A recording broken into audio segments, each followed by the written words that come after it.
What up guys, JP back at you once again, bringing you guys episode number 29 in my entire DVD and Blu-ray collection. This is a series where I show you guys everything that I own and talk about everything that I own a little bit. Continuing along here, we're almost done with my alphabetized DVDs and we'll be moving into sort of the things that I never put into alphabetical order yet. So it's kind of mostly stuff that I picked up over the last, 5 or 6 DVD updates. Continuing along here though, we are doing sort of my section where I kind of keep the multi-packs, I guess.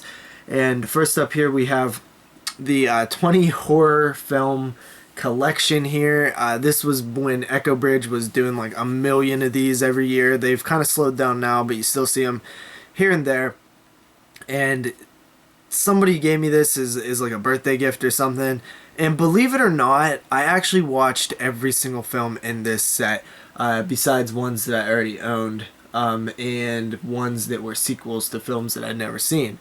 So I watched Tears of a Clown, I watched Fear Chamber, Curse of the Wolf, Netherworld, Keepsake, Doll Graveyard, Venom, The Dead of Winter, Vampire Journals. I skipped Dracula 3, Beneath the Loch Ness, Wages of Sin, Dangerous Worry Dolls, Halloween Resurrection, The Sorrow Creek, Hell's Highway, Shaded Places, Feeding Grounds, Dollman, and Descendant.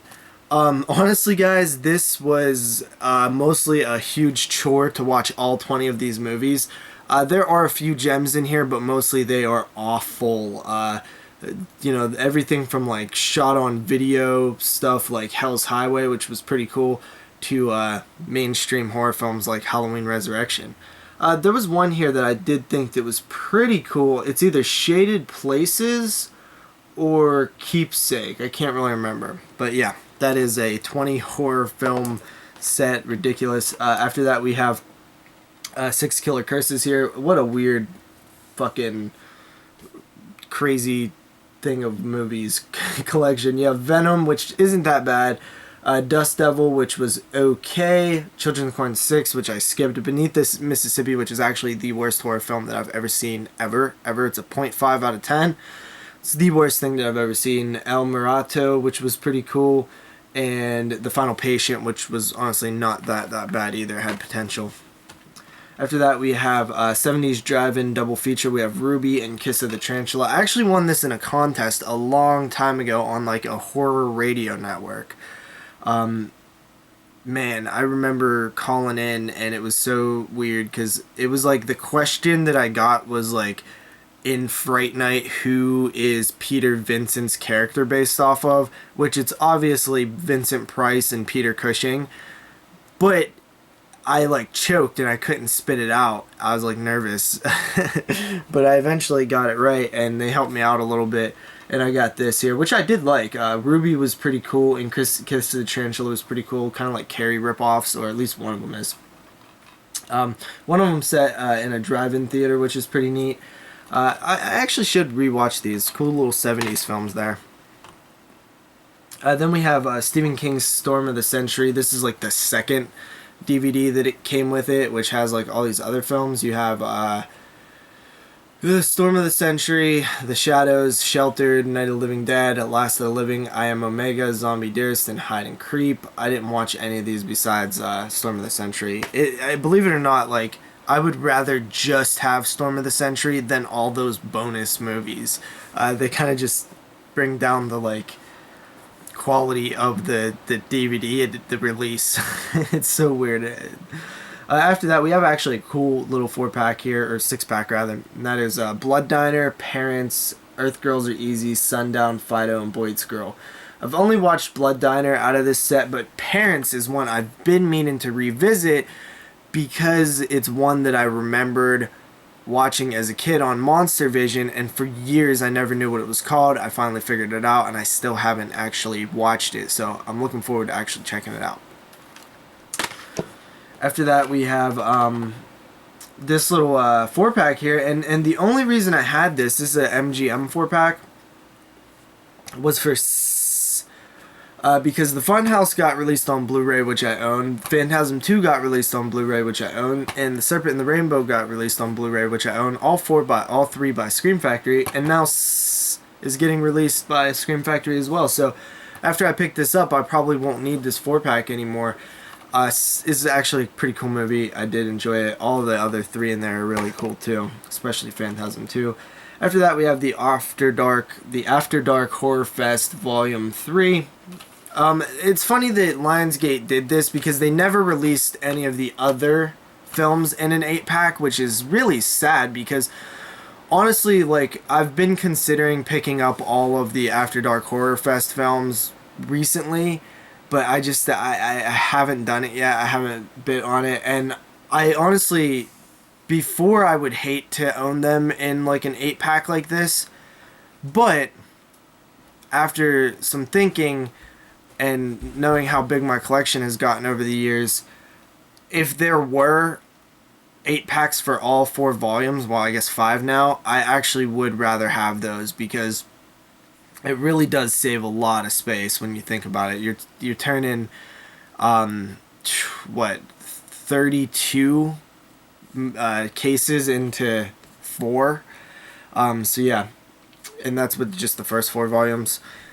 But yeah, I haven't watched any of these films in here at all. It has Autopsy, The Broken, Slaughter, Butterfly Effect 3, Perkins, I think it's just Perkins, Dying Breed, From Within, and Voices.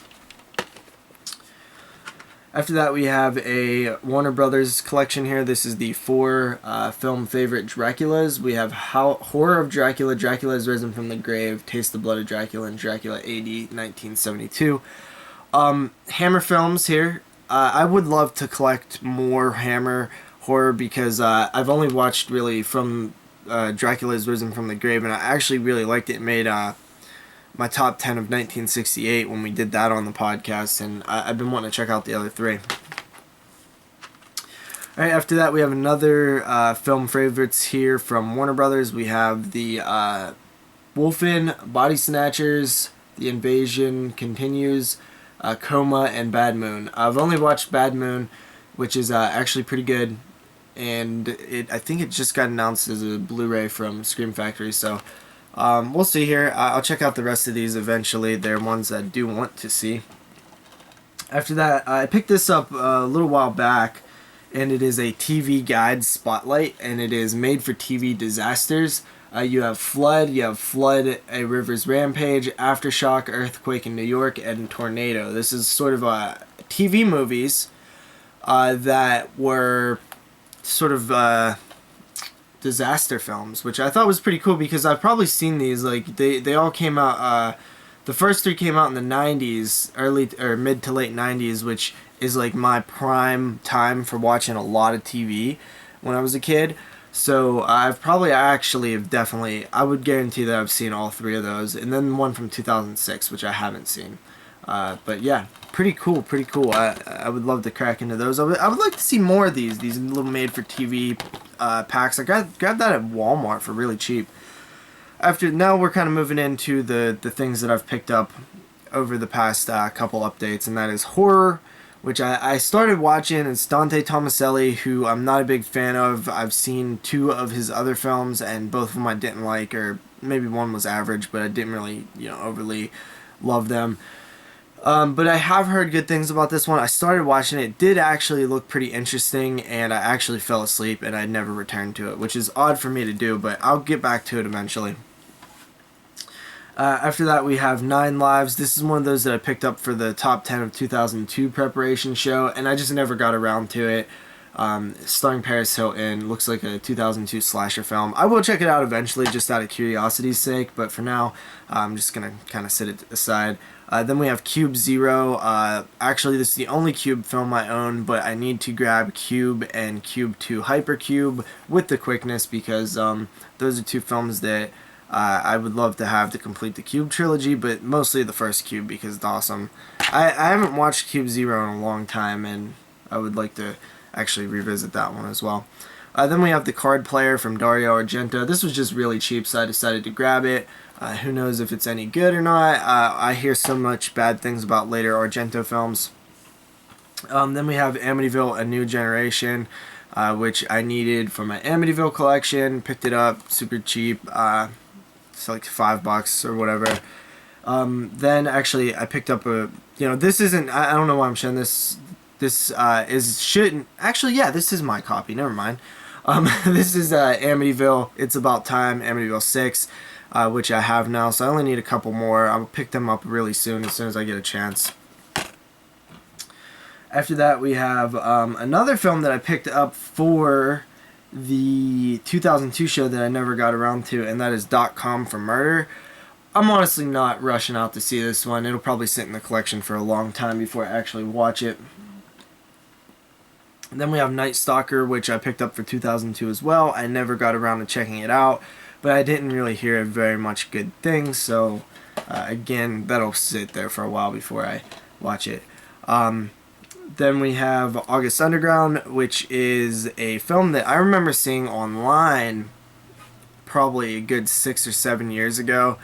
It was before I made YouTube videos, and I remember hearing about, I watched YouTube videos and I kept hearing this film pop up, August Underground, August Underground.